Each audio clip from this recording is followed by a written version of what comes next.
Hello friends, आज के इस वीडियो में हम क्लास 6 इंग्लिश का PT2 का सैम्पल पेपर सॉल्व करेंगे। आपके पेपर का सबसे पहला पार्ट रीडिंग सेक्शन है, जिसके अंदर आपको एक पैसेज दे रखा है। पैसेज को रीड करना है, अंडरस्टैंड करना है, फिर जो क्वेश्चन दे रखे हैं उसका आंसर आपको पैसेज के अंदर से करना है।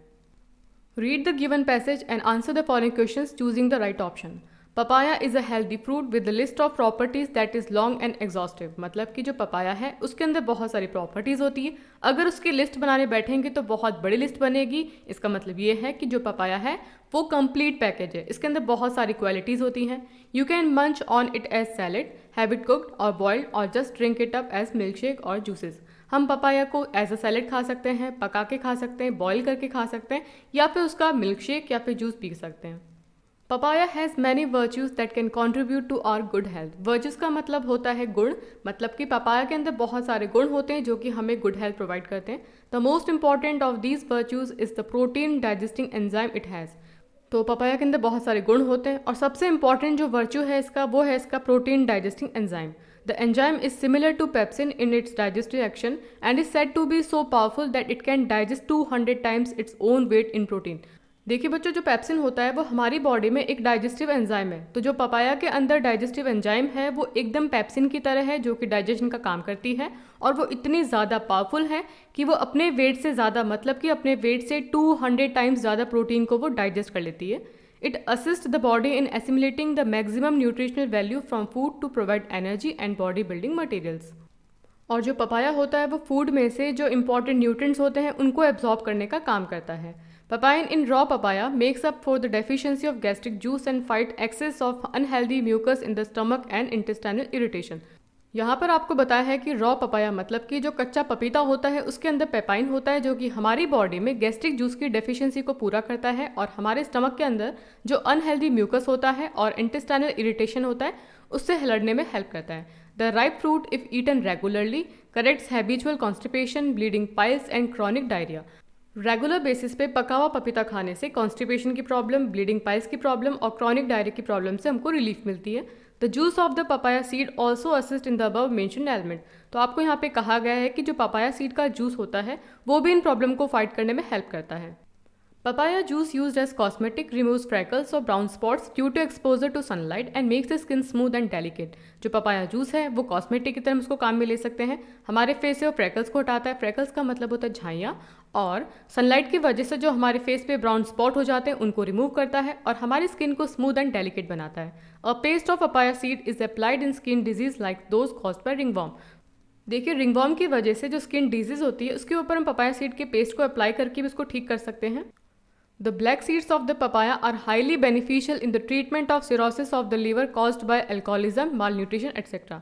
देखिए, अल्कोहलिज्म का मतलब होता है ज़्यादा शराब पीना और माल न्यूट्रिशन का मतलब होता है कि जब हमारी बॉडी में न्यूट्रिशन की डेफिशिएंसी हो जाती है तो हमारी बॉडी पूरी तरीके से वीक हो जाती है, उसे कहा जाता है माल न्यूट्रिशन। तो अल्कोहलिज्म, माल न्यूट्रिशन की वजह से लिवर सिरोसिस की प्रॉब्लम हो जाती है, तो उसके ट्रीटमेंट के लिए भी जो पपाया के ब्लैक सीड्स होते हैं वो बहुत ज़्यादा बेनिफिशियल होते हैं। A tablespoonful of its juice combined with a hint of fresh lime juice should be consumed once और twice daily for a month. आगे आपसे कहा गया है कि पपाया के 1 चम्मच जूस में चुटकी भर फ्रेश लाइम जूस को मिलाकर दिन में कम से कम 2 बार 1 महीने तक कंज्यूम करना चाहिए। The fresh juice of raw papaya mixed with Honey can be applied over inflamed tonsils for diphtheria and other throat disorder. It dissolve the membrane and prevent infection from spreading. कच्चे पपीते के फ्रेश जूस के साथ में अगर हनी को mix करके inflame tonsil, मतलब कि जो हमारे गले में टॉन्सिल्स होते हैं उन पे जब स्वेलिंग आ जाती है तो उनके ऊपर अप्लाई करने से वो ठीक हो जाते हैं। डिप्थीरिया की प्रॉब्लम और बाकी जो थ्रोट डिसऑर्डर है उनमें भी ये हेल्पफुल होता है। It dissolve the membrane and prevent infection from spreading. अब ये जो पपाया होता है वो क्या करता है कि जो मेम्ब्रेन होती है उसको डिसॉल्व करता है और जो इन्फेक्शन होता है उसको बढ़ने से रोकता है। आपको इस पैसेज के थ्रू पपाया के बहुत सारे हेल्थ बेनिफिट के बारे में इन्फॉर्मेशन मिली होगी। अब हम इसके क्वेश्चन आंसर करते हैं। Based on your understanding of the passage, answer by choosing the correct option. First question है excess of unhealthy mucus is spout. अब आपसे क्वेश्चन पूछा जा रहा है कि एक्सेस ऑफ अनहेल्दी म्यूकस को किस तरीके से कम कर सकते हैं। If ripe papaya is eaten regularly, if juice of papaya seeds is taken regularly, by papain found in raw papaya which makes up for the deficiency of gastric juice, या फिर bye correcting habitual constipation. तो इसका answer होगा कि जो raw पपीता होता है उसके अंदर पपाइन होता है, वो गैस्ट्रिक जूस की डेफिशिएंसी को पूरा करता है और हमारी बॉडी में जो अनहेल्दी म्यूकस होता है उससे लड़ने में भी हेल्प करता है।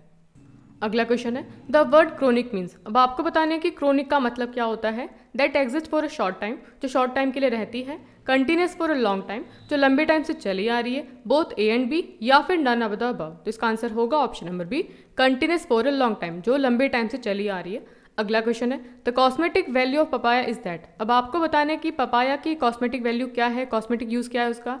It treats skin disease, it makes the skin smooth and delicate, it treats cirrhosis of the liver, it is helpful in treating chronic diarrhoea. तो इसका आंसर होगा ऑप्शन नंबर बी, ये हमारी स्किन को स्मूथ एंड डेलिकेट बनाती है। अगला question है inflame tonsil can be cured by. अब आपको बताया है कि जो इन्फ्लेम टॉन्सिल्स होते हैं उसको किस तरीके से ठीक किया जा सकता है। आपके सामने ऑप्शंस हैं consuming a table spoon of papaya juice with the hint of fresh lime juice daily for a month, by applying a paste of papaya seed on the tonsil, chewing black seeds of papaya, applying fresh juice of raw papaya mixed with the honey on the tonsil। तो इसका answer होगा option number D, कच्चे पपीते के juice को जब हम हनी के साथ मिक्स करके टॉन्सिल के ऊपर अप्लाई करेंगे तो उससे इन्फ्लेम टॉन्सिल ठीक हो जाता है। अगला क्वेश्चन है consuming the black seeds of papaya has proved beneficial in the treatment of liver. अब आपको बताना है कि लिवर की कौन सी प्रॉब्लम के ट्रीटमेंट में पपाया के जो ब्लैक सीड होते हैं वो बहुत ज़्यादा बेनिफिशियल होते हैं, कॉक्सिक्स, कंजक्टिविटीज़, सिरोसिस या फिर क्रॉनिक। तो इसका आंसर होगा हमारा option number C, liver cirrhosis. अगला क्वेश्चन है dash of papaya seed is applied in skin disease like those caused by ringworm. अब आपसे क्वेश्चन पूछा जा रहा है कि रिंगवर्म की वजह से जो स्किन डिजीज होती है उसके ऊपर पपाया सीड का क्या अप्लाई करना चाहिए, जूस, पेस्ट, पीस या फिर चंक। तो इसका आंसर होगा option number B, paste of papaya seeds.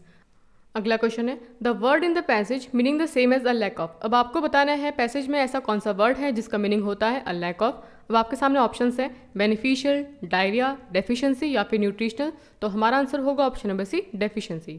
अगला क्वेश्चन है the word in the passage meaning the same as soft is. अब आपको बताना है कि पैसेज में ऐसा कौन सा वर्ड है जिसका मीनिंग होता है सॉफ्ट, क्रॉनिक, स्मूथ, डेलिकेट या फिर कॉस्मेटिक। तो इसका आंसर होगा हमारा ऑप्शन नंबर सी, डेलिकेट।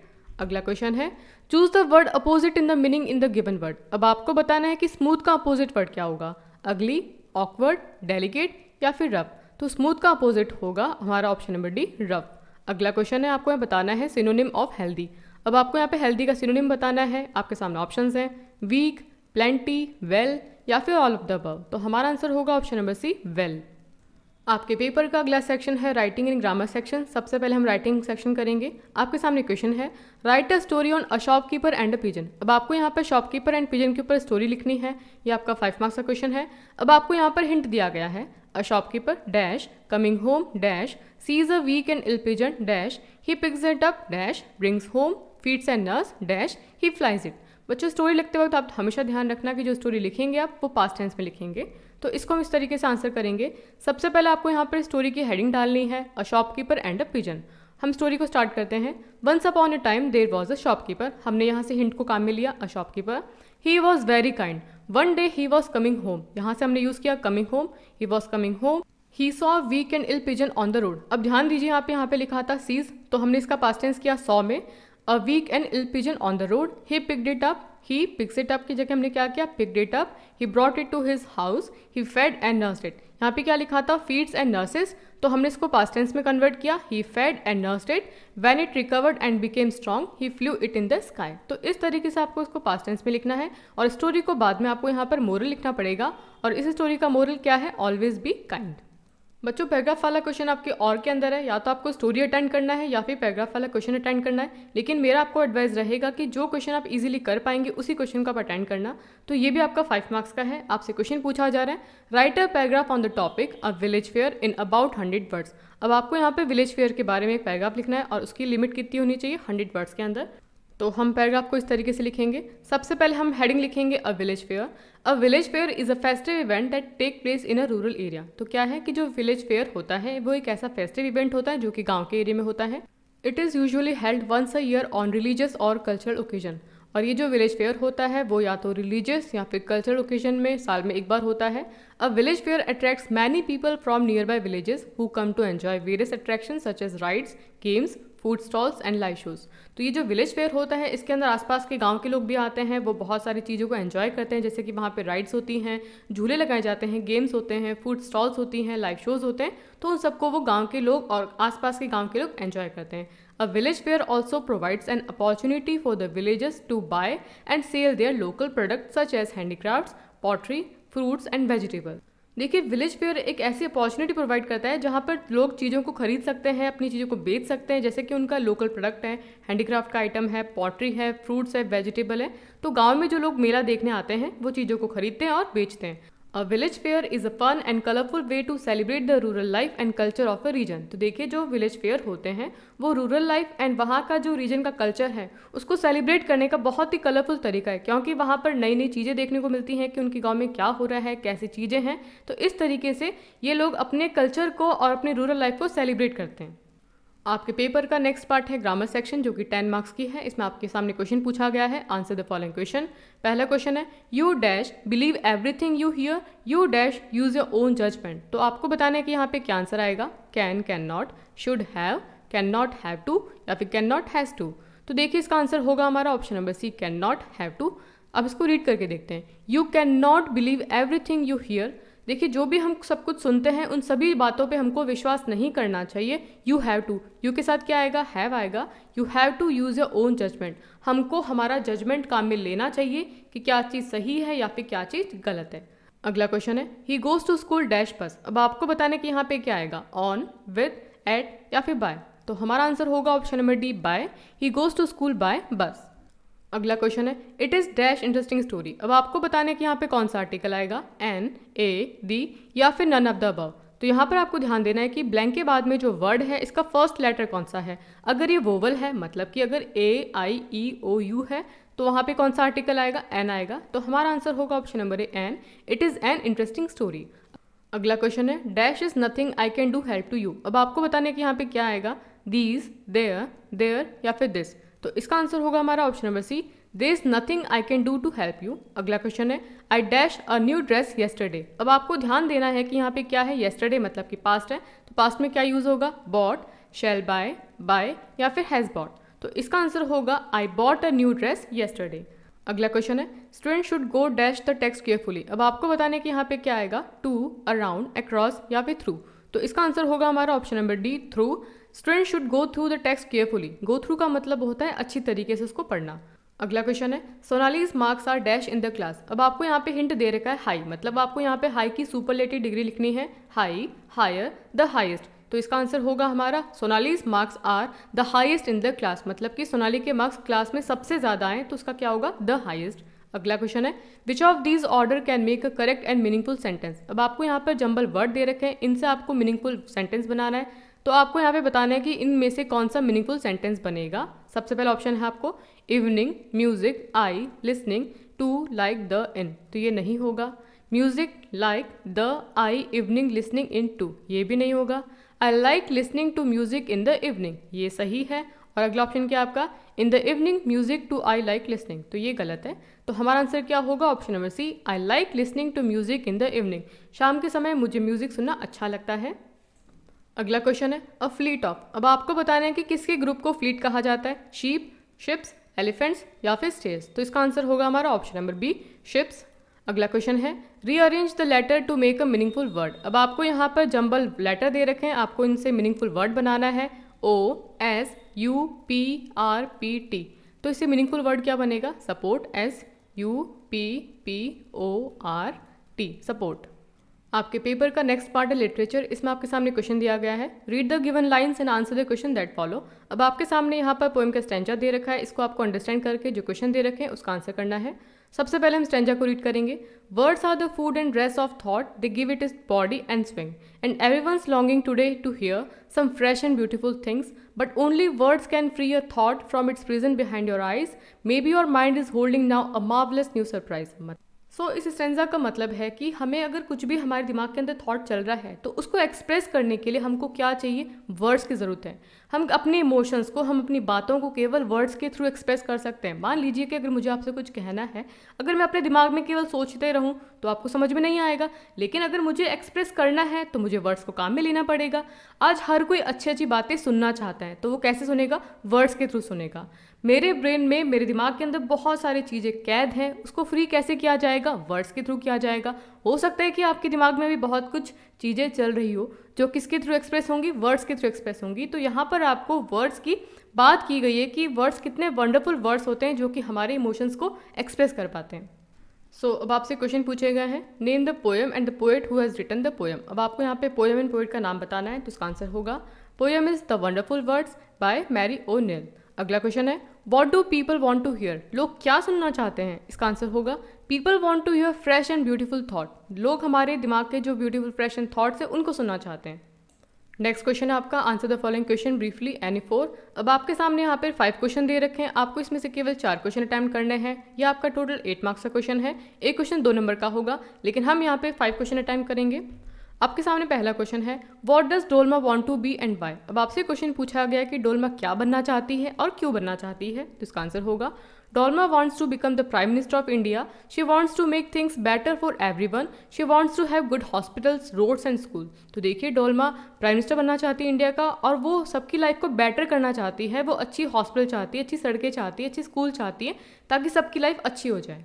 अगला क्वेश्चन है, what was the game that every child in the school had to play. अब आपके सामने यहाँ पे क्वेश्चन पूछा गया कि ऐसे कौन से गेम थे जो कि बच्चों को हर दिन स्कूल में खेलने पड़ते थे। इसका आंसर होगा every child in the school had to play the role of being blind, deaf, dumb, injured and lame once in a term.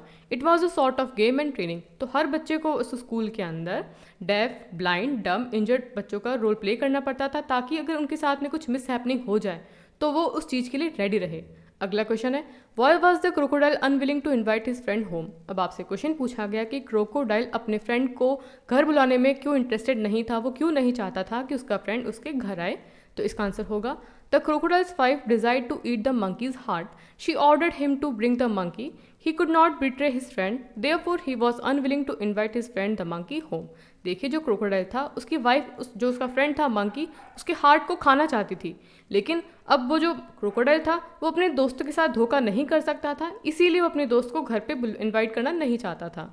अगला क्वेश्चन है, what happens to our body when we sleep. अब आपसे question पूछा जा रहा है कि जब हम सोते हैं तो हमारी बॉडी के साथ में क्या क्या होता है। तो इसका आंसर होगा our body get rest when we sleep. देखिए, जब हम सोते हैं तो हमारी बॉडी को रेस्ट मिलता है। Our muscles relax more and our heart beat become slower. Our temperature and blood pressure go down when we sleep. तो देखिए, हमारी जो बॉडी की मसल्स होती हैं वो रिलैक्स होती है, हमारी हार्ट बीट स्लो हो जाती है, और जो हमारी बॉडी का टेम्परेचर होता है, ब्लड प्रेशर होता है, वो भी थोड़ा सा कम हो जाता है। अगला क्वेश्चन है, why does the poet want to know where the teachers go at 4 o'clock। अब आपके सामने क्वेश्चन पूछा जा रहा है कि पोइट क्यों जानना चाहता था कि जो टीचर्स हैं वो 4 बजे के बाद में कहाँ पे जाते हैं।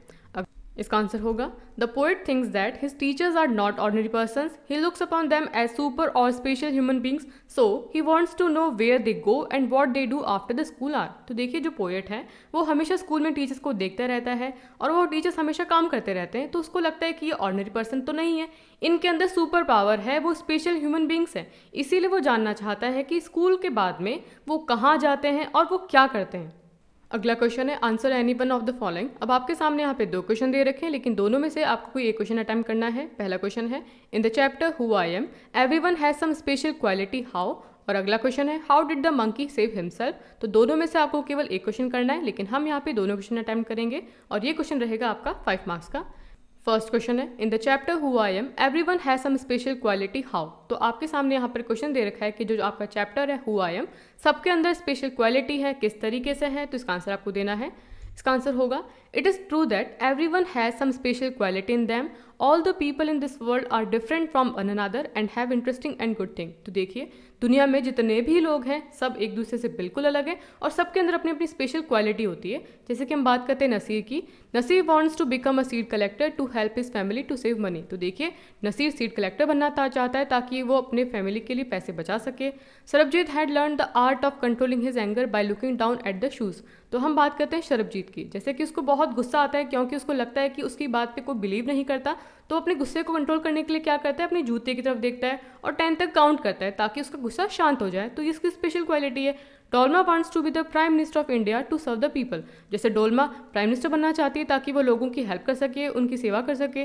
Rohit loves travelling and wants to see the entire world. He enjoy seeing nature more than old building. This is how all children are different from one another. तो हम बात करते हैं रोहित की। रोहित को घूमना बहुत पसंद है, उसको नेचर देखना बहुत पसंद है। तो इस तरीके से हमने अलग अलग बच्चों की बात की और उनकी सबकी अपनी अलग अलग क्वालिटीज़ हैं। अगला क्वेश्चन है how did the monkey save himself. अब आपसे क्वेश्चन पूछा जा रहा है कि मंकी ने अपने आप को कैसे बचाया, तो इसका आंसर होगा the monkey was sad and terrified but he was clever enough to make a plan to save his life. He said that he would gladly give away his heart to his friend's wife but unfortunately he had left his heart on the tree. The stupid crocodile swam back to the tree to collect the heart. The monkey jumped on the tree and thus saved himself. देखिए, जब monkey को पता चला कि जो crocodile की wife है उसको खाना चाहती है, उसके हार्ट को खाना चाहती है, तो वो बहुत दुखी हुआ और उसको बहुत डर लगा। लेकिन जो मंकी था वो बहुत ही ज़्यादा चालाक था। उसने क्या किया, एक प्लान बनाया अपनी जान को बचाने के लिए।